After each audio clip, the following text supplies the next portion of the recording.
ಕೆಮ್ಮಿನ syrup ಕುಡಿದು ಮಕ್ಕಳ ಸಾವೇಕೆ? ಔಷಧದಲ್ಲಿ ಏನಿರುತ್ತೆ? ಯಾರು ಹೊಣೆ?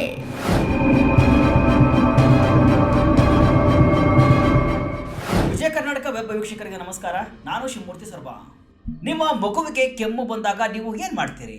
ತಕ್ಷಣ ವೈದ್ಯರ ಬಳಿ ಹೋಗಿ ಅವರು ಬರೆದುಕೊಟ್ಟ ಕೆಮ್ಮಿನ ಸಿರಪ್ ತಂದು ಕುಡಿಸ್ತೀರಿ ಅಲ್ವಾ? ಆದರೆ ನೀವು ಪ್ರೀತಿಯಿಂದ ನಿಮ್ಮ ಮಗು ಗುಣವಾಗಲಿ ಅಂತ ಕುಡಿಸುವಂತಹ ಆ ಸಿರಪ್ ಮಗುವಿನ ಜೀವವನ್ನೇ ತೆಗೆದುಕೊಂಡ್ರೆ ಹೇಗೆ ಅಲ್ವಾ? ಇದು ಕಲ್ಪನೆ ಅಲ್ಲ, ಬದಲಾಗಿ ನಮ್ಮ ದೇಶದಲ್ಲಿ ನಡೆಯುತ್ತಿರುವ ಬೆಳವಣಿಗೆ. ಮಧ್ಯಪ್ರದೇಶ ಮತ್ತು ರಾಜಸ್ಥಾನದಲ್ಲಿ ಇತ್ತೀಚೆಗೆ 16 ಮಕ್ಕಳು ಕೆಮ್ಮಿನ ಸಿರಪ್ ಸೇವಿಸಿ ಸಾವನ್ನಪ್ಪಿದ್ದಾರೆ.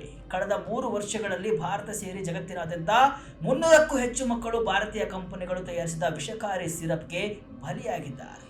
ಪೋಷಕರ ಪಾಲಿಗೆ ಔಷಧವಾಗಬೇಕಾಗಿದ್ದಂತಹ ಸಿರಪ್ ಯಮನ ರೂಪ ತಾಳಿದ್ದು ಹೇಗೆ? ಕೆಮ್ಮಿನ ಸಿರಪ್ನಲ್ಲಿ ಅಂಥದ್ದೇನಿದೆ? ಇದರ ಹಿಂದೆ ಅಡಗಿರುವ ಲಾಭದ ಆಟವೇನು? ಇದನ್ನು ತಡೆಯುವಲ್ಲಿ ನಮ್ಮ ಸರ್ಕಾರಗಳು ಯಾಕೆ ಸೋಲ್ತಾ ಇವೆ? ಡೀಟೇಲ್ ಆಗಿ ನೋಡೋಣ ಬನ್ನಿ.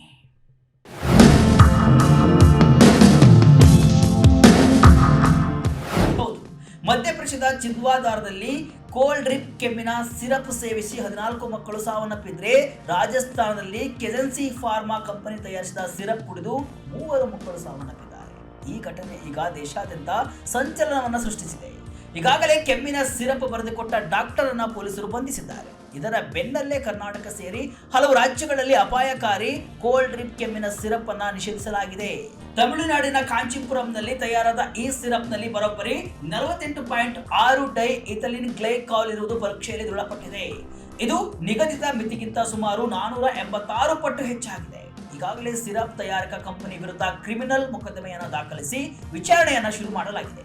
ಇದು ಸದ್ಯದ ಅಪ್ಡೇಟ್ ಆಗಿದ್ದು, ಕರ್ನಾಟಕದಲ್ಲಿ 350ಕ್ಕೂ ಹೆಚ್ಚು ಕೆಮ್ಮಿನ ಸಿರಪ್ಗಳ ಪರೀಕ್ಷೆಗೆ ಸರ್ಕಾರ ಮುಂದಾಗಿದೆ. ಲ್ಯಾಬ್ ರಿಸಲ್ಟ್ ಬಂದ ಮೇಲೆ ಅವುಗಳ ಬಗ್ಗೆ ನಿರ್ಧಾರವನ್ನ ತೆಗೆದುಕೊಳ್ಳಲಾಗುತ್ತೆ. ಸಿರಪ್ಗಳು ಮಾರಣಾಂತಿಕ ಆಗುವುದು ಯಾಕೆ? ಸಿರಪ್ ಬಗ್ಗೆ ವಿಶ್ವ ಆರೋಗ್ಯ ಸಂಸ್ಥೆ ಏನ್ ಹೇಳುತ್ತೆ? ಪ್ರಮುಖವಾಗಿ ಈ ಸಿರಪ್ಗಳು ಮಾರಣಾಂತಿಕವಾಗಲು ಕಾರಣ ಏನು ಎಂಬುದನ್ನು ನೋಡುವ ಮೊದಲು ಒಂದು ಕೆಮ್ಮಿನ ಸಿರಪ್ನಲ್ಲಿ ಸಾಮಾನ್ಯವಾಗಿ ಏನಿರುತ್ತೆ ಅಂತ ನೋಡೋಣ. ಈಗ ಕೆಮ್ಮಿನ ತೀವ್ರತೆಗೆ ಅನುಗುಣವಾಗಿ ಬೇರೆ ಬೇರೆ ಸಿರಪ್ಗಳನ್ನ ನೀಡಲಾಗುತ್ತೆ. ಹೆಚ್ಚಿನ ಸಿರಪ್ಗಳಲ್ಲಿ ಕ್ಲೋರ್ಫೆನಿರಮೈನ್ ಮತ್ತು ಫಿನೈಲ್ಫ್ರೀನ್ ಎಂಬ ಅಂಶಗಳು ಇರುತ್ತವೆ. ಇವನ್ನ ಸಾಮಾನ್ಯವಾಗಿ 4 ವರ್ಷಕ್ಕಿಂತ ಕಡಿಮೆ ವಯಸ್ಸಿನ ಮಕ್ಕಳಿಗೆ ನೀಡಲಾಗ್ತಾ ಇತ್ತು. ಆದರೆ ಇತ್ತೀಚೆಗೆ ಸರ್ಕಾರ ಈ ವಯೋಮಾನದ ಮಕ್ಕಳಿಗೆ ಇದನ್ನ ನಿಷೇಧಿಸಿದೆ. 4 ವರ್ಷ ಮೇಲ್ಪಟ್ಟ ಮಕ್ಕಳಿಗೆ ಡೆಕ್ಸಿಟ್ರೋಮೆಥಾಫಾರ್ನ್ ಹೈಡ್ರೋಬ್ರೋಮೈಡ್ ಇರುವ ಸಿರಪ್ಗಳನ್ನ ಬಳಸ್ತಾರೆ. ಇದು ಸಿರಪ್ನ ಮುಖ್ಯ ಆಕ್ಟಿವ್ ಕಾಂಪೋನೆಂಟ್. ಒಂದು ವೇಳೆ ಕಫ ಹೆಚ್ಚಾಗಿದ್ರೆ ಅಂಬ್ರೋಕ್ಸೋಲ್ ಅಥವಾ ಗ್ಲೈಫೆನಿಸೆನ್ಸಿನ್ ಅಂತಹ ಔಷಧಿಗಳನ್ನ ಸೇರಿಸಲಾಗುತ್ತೆ.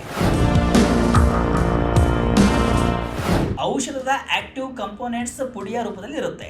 ಅವುಗಳನ್ನ ಕರಗಿಸಲು ಮತ್ತು ಮಕ್ಕಳು ಸುಲಭವಾಗಿ ಕುಡಿಯುವಂತೆ ಮಾಡಲು ಸಿಹಿಯಾದ ಮತ್ತು ದಪ್ಪನೆಯ ದ್ರಾವಕಗಳನ್ನು ಬಳಸಲಾಗುತ್ತೆ. ಸಾಮಾನ್ಯವಾಗಿ ಸೋರ್ಬಿಟಾಲ್, ಗ್ಲಿಸರಿನ್ ಅಥವಾ ಪ್ರೊಫಿಲಿನ್ ಗ್ಲೈಕಾಲ್ ನಂತಹ ಸುರಕ್ಷಿತ ದ್ರಾವಕಗಳನ್ನು ಬಳಸಬೇಕು. ಆದರೆ ದುರಂತ ಶುರುವಾಗುವುದೇ ಇಲ್ಲಿ. ಕೆಲವು ಕಂಪನಿಗಳು ಈ ಸುರಕ್ಷಿತ ದ್ರಾವಕಗಳ ಬದಲು ಅತ್ಯಂತ ವಿಷಕಾರಿಯಾದ ಇಥಿಲೀನ್ ಗ್ಲೈಕಾಲ್ ಮತ್ತು ಡೈ ಇಥಿಲೀನ್ ಗ್ಲೈಕಾಲ್ ಅನ್ನು ಬಳಸುತ್ತವೆ. ಇವು ಬಣ್ಣರಹಿತ, ವಾಸನೆರಹಿತ ಆಲ್ಕೋಹಾಲ್ಗಳಾಗಿದ್ದು ಪೇಂಟ್, ಬ್ರೇಕ್ ಫ್ಲೂಯಿಡ್ ಮತ್ತು ಬಾಲ್ ಪಾಯಿಂಟ್ ಪೆನ್ಗಳ ಇಂಕ್ ತಯಾರಿಕೆಯಲ್ಲಿ ಬಳಸುವ ಕೈಗಾರಿಕಾ ರಾಸಾಯನಿಕಗಳು ಆಗಿವೆ. ಇದರಿಂದ ಕೆಮ್ಮಿನ ಔಷಧಿ ಮಕ್ಕಳ ಪಾಲಿಗೆ ಮಾರಣಾಂತಿಕವಾಗಿದೆ. ವಿಶ್ವ ಆರೋಗ್ಯ ಸಂಸ್ಥೆ ಮತ್ತು ಭಾರತದ Central Drugs Standard Control Organisation ಪ್ರಕಾರ ಯಾವುದೇ ಔಷಧದಲ್ಲಿ ಇಜಿ ಅಥವಾ ಡಿಇಜಿ ಪ್ರಮಾಣವು 0.1ಕ್ಕಿಂತ ಹೆಚ್ಚಿರಬಾರದು. ಅದಕ್ಕಿಂತ ಹೆಚ್ಚಾದರೆ ಅದು ವಿಷವಾಗಿ ಪರಿಣಮಿಸುತ್ತೆ. ಈ ರಾಸಾಯನಿಕಗಳು ದೇಹವನ್ನ ಹೇಗೆ ಕೊಲ್ಲುತ್ತೆ? ಕಂಪನಿಗಳು ಈ ರಾಸಾಯನಿಕಗಳನ್ನ ಯಾಕೆ ಬೆರೆಸುತ್ತವೆ? ಇಜಿ ಅಥವಾ ಡಿಇಜಿ ದೇಹವನ್ನ ಪ್ರವೇಶಿಸಿದ ತಕ್ಷಣ ಅದು ಡಿವೈಡ್ ಆಗಿ ಅಪಾಯಕಾರಿ ಆಮ್ಲಗಳಾಗಿ ಪರಿವರ್ತನೆ ಆಗುತ್ತೆ. ಉದಾಹರಣೆಗೆ ಇಜಿ ಆಕ್ಸಾಲಿಕ್ ಆಸಿಡ್ ಆಗಿ ಬದಲಾಗುತ್ತೆ. ಈ ಪ್ರಕ್ರಿಯೆಯಿಂದ ರಕ್ತವು ಅತ್ಯಂತ ಆಮ್ಲೀಯವಾಗುತ್ತೆ. ಇದನ್ನ ಮೆಟಾಬಾಲಿಕ್ ಅಸಿಡೋಸಿಸ್ ಅಂತ ಕರೀತಾರೆ. ಇದರ ಪರಿಣಾಮವಾಗಿ ಮೊದಲು ಕಿಡ್ನಿಗಳು ಮತ್ತು ನರಮಂಡಲಕ್ಕೆ ತೀವ್ರ ಹಾನಿಯಾಗುತ್ತೆ.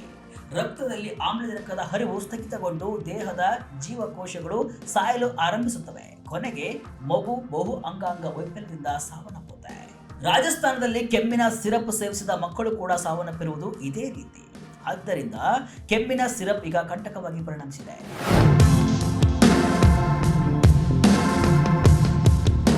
ಮಕ್ಕಳಿಗೆ ಮಾರಕವಾಗುವ ಮಾರಣಾಂತಿಕ ರಾಸಾಯನಿಕಗಳನ್ನು ಕಂಪನಿಗಳು ಯಾಕೆ ಬೆರೆಸುತ್ತವೆ ಎಂಬುದನ್ನು ಗಮನಿಸಿದರೆ ಹಣದಾಸೆ ಮತ್ತು ಜಾಸ್ತಿ ಲಾಭ ಗಳಿಸುವ ಉದ್ದೇಶ ಸ್ಪಷ್ಟವಾಗಿ ಎದ್ದು ಕಾಣುತ್ತೆ. ಔಷಧ ತಯಾರಿಕೆಗೆ ಬಳಸುವ ಸುರಕ್ಷಿತ ದ್ರಾವಕಗಳಾದ ಗ್ಲಿಸರಿನ್ ಮತ್ತು ಪ್ರೊಪಿಲೀನ್ ಗ್ಲೈಕಾಲ್ ದುಬಾರಿಯಾಗಿವೆ. ಆದರೆ ಕೈಗಾರಿಕೆ ಬಳಕೆಯ ಇಥಿಲೀನ್ ಗ್ಲೈಕಾಲ್ ಮತ್ತು ಡೈ ಇಥಿಲೀನ್ ಗ್ಲೈಕಾಲ್ ತುಂಬಾ ಅಗ್ಗ. ಇವುಗಳ ರುಚಿ ಮತ್ತು ನೋಟವು ಸುರಕ್ಷಿತ ದ್ರಾವಕಗಳಂತೆಯೇ ಇರುವುದರಿಂದ ಕೆಲವು ಕಂಪನಿಗಳು ಉತ್ಪಾದನಾ ವೆಚ್ಚವನ್ನು ಕಡಿಮೆ ಮಾಡಲು ಈ ವಿಷಕಾರಿ ರಾಸಾಯನಿಕಗಳನ್ನು ಬಳಸುತ್ತವೆ. ಕರೆಕ್ಟ್ ಆಗಿ ಲ್ಯಾಬ್ನಲ್ಲಿ ಪರೀಕ್ಷೆಗಳು ನಡೆಯದಿದ್ದರೆ ಈ ಕಲಬೆರಕೆ ಪತ್ತೆಯಾಗುವುದೇ ಇಲ್ಲ. ಪ್ರತಿ ವರ್ಷವೂ ಹೊಸ ಬ್ರ್ಯಾಂಡ್ಗಳ ಕೆಮ್ಮಿನ ಸಿರಪ್ಗಳು ಮಾರುಕಟ್ಟೆಗೆ ಬರುತ್ತವೆ. ಅಗ್ಗದ ರಾಸಾಯನಿಕ ಬಳಸುವ ಕಂಪನಿಗಳು ತಮ್ಮ ಉತ್ಪನ್ನಗಳನ್ನು ಕಡಿಮೆ ಬೆಲೆಗೆ ಮಾರಾಟ ಮಾಡುತ್ತವೆ. ಕೆಲವು ವೈದ್ಯರು ಅಜಾಗರೂಕತೆಯಿಂದ ಅಥವಾ ಕಮಿಷನ್ ಆಸೆಗಾಗಿ ಇಂತಹ ಸಿರಪ್ಗಳನ್ನು ಮಕ್ಕಳಿಗೆ ಶಿಫಾರಸು ಮಾಡ್ತಾರೆ. ಅದೇ ಈಗ ದೊಡ್ಡ ದುರಂತಕ್ಕೆ ಕಾರಣವಾಗಿದೆ. 3 ವರ್ಷದಲ್ಲಿ 300ಕ್ಕೂ ಹೆಚ್ಚು ಮಕ್ಕಳ ಸಾವು. ಬಹುತೇಕ ಮಕ್ಕಳು 5 ವರ್ಷದ ಒಳಗಿನವು. ಇಲ್ಲಿಯವರೆಗೆ ಕೆಮ್ಮಿನ ಸಿರಪ್ನಲ್ಲಿ ಈಸಿ ಮತ್ತು ಡಿಇಜಿ ಕಲಬೆರಕೆಯಿಂದ ಎಷ್ಟು ಮಕ್ಕಳು ಸಾವನ್ನಪ್ಪಿದ್ದಾರೆ ಎಂಬುದನ್ನು ಗಮನಿಸಿದರೆ ಕಳೆದ 3 ವರ್ಷಗಳಲ್ಲಿ ಬರೋಬ್ಬರಿ 300ಕ್ಕೂ ಅಧಿಕ ಮಕ್ಕಳು ಭಾರತ ಸೇರಿ ವಿದೇಶಗಳಲ್ಲಿ ವಿಷಕಾರಿ ಕೆಮ್ಮಿನ ಸಿರಪ್ ಕುಡಿದು ಸಾವನ್ನಪ್ಪಿವೆ. ಇದರಲ್ಲಿ ಬಹುತೇಕ ಮಕ್ಕಳು 5 ವರ್ಷದ ಒಳಗಿನವೇ ಎಂಬುದನ್ನು ನಾವು ಗಮನಿಸಬೇಕಿದೆ. ಬಹುತೇಕ ಎಲ್ಲಾ ಸಿರಪ್ಗಳನ್ನು ಭಾರತದಲ್ಲಿ ಉತ್ಪಾದಿಸಲಾಗುತ್ತೆ ಎಂಬುದು ಆತಂಕಕಾರಿ. 2022ರಲ್ಲಿ ಗಾಂಬಿಯಾದಲ್ಲಿ ಕೆಮ್ಮಿನ ಸಿರಪ್ ಸೇವಿಸಿ 66 ಮಕ್ಕಳು ಸಾವನ್ನಪ್ಪಿದರೆ ಅದೇ ವರ್ಷದ ಅಕ್ಟೋಬರ್ನಲ್ಲಿ 200 ಮಕ್ಕಳು ಕಿಡ್ನಿ ವೈಫಲ್ಯದಿಂದ ಸಾವನ್ನಪ್ಪಿದ್ದಕ್ಕೂ ಇದೇ ಕೆಮ್ಮಿನ ಸಿರಪ್ ಕಾರಣವಾಗಿತ್ತು. ಅದೇ ವರ್ಷದ ಡಿಸೆಂಬರ್ನಲ್ಲಿ ಉಜ್ಜಿಕಿಸ್ತಾನದಲ್ಲಿ 18 ಮಕ್ಕಳು ಕೆಮ್ಮಿನ ಸಿರಪ್ನಿಂದ ಸಾವನ್ನಪ್ಪಿದರೆ 2023ರಲ್ಲಿ ಕ್ಯಾಮರೂನ್ನಲ್ಲಿ 6 ಮಕ್ಕಳು ಸಾವನ್ನಪ್ಪಿದರು. 2020ರಲ್ಲಿ ಜಮ್ಮು ಮತ್ತು ಕಾಶ್ಮೀರದಲ್ಲಿ ಕೆಮ್ಮಿನ ಸಿರಪ್ ಸೇವಿಸಿ 12 ಮಕ್ಕಳು ಸಾವನ್ನಪ್ಪಿದರು. ಮುಕ್ತ ಕಂದಮ್ಮಗಳ ಸಾವಿಗೆ ಯಾರು ಹೊಣೆ? ಸರ್ಕಾರ ಇದನ್ನ ತಡೆಯಲು ವಿಫಲವಾಗಿದ್ದೇಕೆ? ಇನ್ನು ಈ ದುರಂತಗಳಿಗೆ ಕೇವಲ ಕಂಪನಿಗಳನ್ನ ಡಾಕ್ಟರ್ಗಳನ್ನ ಹೊಣೆ ಮಾಡಲು ಆಗಲ್ಲ. ಇದು ಸಿಸ್ಟಮ್ನ ಫೇಲ್ಯೂರ್. ಇದರಲ್ಲಿ ಸರ್ಕಾರ ಕೂಡ ಭಾಗಿ ಅಂದ್ರೆ ತಪ್ಪಾಗಲ್ಲ. ಭಾರತವು ವಿಶ್ವದ 3ನೇ ಅತಿ ದೊಡ್ಡ ಔಷಧಿ ರಫ್ತುದಾರ ರಾಷ್ಟ್ರ. ಇಲ್ಲಿ ಸುಮಾರು 13,000 ಔಷಧ ತಯಾರಕ ಕಂಪನಿಗಳು ಇವೆ. ಒಂದು ಕಂಪನಿ ಈಗಾಗಲೇ ಅಸ್ತಿತ್ವದಲ್ಲಿರುವ ಔಷಧ ಸೂತ್ರವನ್ನು ಬಳಸಿದರೆ ರಾಜ್ಯ ಔಷಧ ಗುಣಮಟ್ಟ ನಿಯಂತ್ರಣ ಸಂಸ್ಥೆಯಿಂದ ಯಾವುದೇ ಕಠಿಣ ಪರಿಶೀಲನೆ ಇಲ್ಲದೆ ಸುಲಭವಾಗಿ ಉತ್ಪಾದನಾ ಪರವಾನಗಿ ಪಡೆಯಬಹುದು. ಸುಲಭವಾಗಿ ಔಷಧ ತಯಾರಿಕೆ ಪರವಾನಗಿ ಸಿಗ್ತಾ ಇರುವುದು ಇದಕ್ಕೆ ಪ್ರಮುಖ ಕಾರಣವಾಗಿದೆ. ಇನ್ನು ರಾಜ್ಯ ಮಟ್ಟದ ಔಷಧ ನಿಯಂತ್ರಣ ಇಲಾಖೆಗಳು ಕಾರ್ಖಾನೆಗಳನ್ನು ಪರಿಶೀಲಿಸಿ ಮಾದರಿಗಳನ್ನು ಪರೀಕ್ಷಿಸಬೇಕು. ಆದರೆ ಅಧಿಕಾರಿಗಳು ಮತ್ತು ಕಂಪನಿಗಳ ನಡುವಿನ ಒಳ ಒಪ್ಪಂದದಿಂದಾಗಿ ಕಳಪೆ ಗುಣಮಟ್ಟದ ಔಷಧಿಗಳಿಗೂ ಕ್ಲೀನ್ ಚಿಟ್ ಸಿಗುತ್ತೆ. ಅದಲ್ಲದೆ ದುರಂತಕ್ಕೆ ಕಾರಣವಾದ ಅಪರಾಧಿ ಕಂಪನಿಗಳ ವಿರುದ್ಧ ಯಾವುದೇ ರೀತಿಯ ಕಠಿಣ ಕ್ರಮಗಳನ್ನು ತೆಗೆದುಕೊಳ್ಳದೆ ಇರುವುದು ಕೂಡ ಮಕ್ಕಳ ಮಾರಣ ಹೋಮಕ್ಕೆ ಕಾರಣವಾಗ್ತಾ ಇದೆ.